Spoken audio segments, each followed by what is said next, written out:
திருச்செந்தூரில் பார்க்க வேண்டிய முக்கியமான இடங்கள். திருச்செந்தூர் முருகன் கோவில் 1000 வருடத்திற்கு முன்பு கட்டப்பட்ட பழைய சிவன் கோவில். குலசேகரன் பட்டினத்தில் குலசை முத்தாரம்மன் குறிப்பிடத்தக்கது. புரட்டாசி மாதத்தில் தசரா திருவிழா இங்கு கோலாகலமாக நடைபெறும்.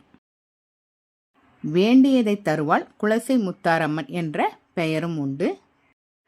இங்கு ஈஸ்வரரும் முத்தாரம்மனும் ஒரே பீடத்தில் அமர்ந்தாற்போல் காட்சி இருக்கும். பார்க்க வேண்டிய முக்கியமான இடம்.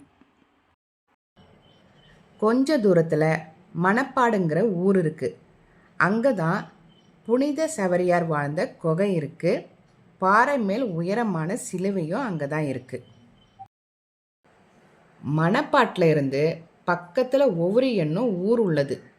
அங்கு முக்கியமான 3 இடம் நீங்கள் ஒரே இடத்துல பார்க்கலாம். சுயம்புலிங்க சுவாமி கோவில் இருக்குது, அந்தோணியார் கோவில் இருக்குது, கப்பல் மாதா கோவில் இருக்குது. முக்கியமான விஷயம் என்னென்னா, கப்பல் மாதா கோவில் கீழே கப்பல் மாதிரியும் மேலே ஏரோப்ளேன் மாதிரியும் அமைக்கப்பட்டிருக்கும். பார்ப்பதற்கு ரொம்ப அழகாக இருக்கும். முக்கியமாக நீங்கள் திருச்செந்தூர் போனீங்கன்னா மிஸ் பண்ணாமல் பாருங்கள். இந்த வீடியோ உங்களுக்கு பிடிச்சிருந்துன்னா லைக் பண்ணுங்கள், ஷேர் பண்ணுங்கள். மறக்காமல் எங்கள் சேனலை சப்ஸ்கிரைப் பண்ணுங்கள். அப்போ தான் நாங்கள் போடுற ஒவ்வொரு வீடியோவும் உங்களுக்கு நோட்டிஃபிகேஷனில் வரும். சப்ஸ்கிரைப் பண்ணுங்கள். தேங்க்யூ.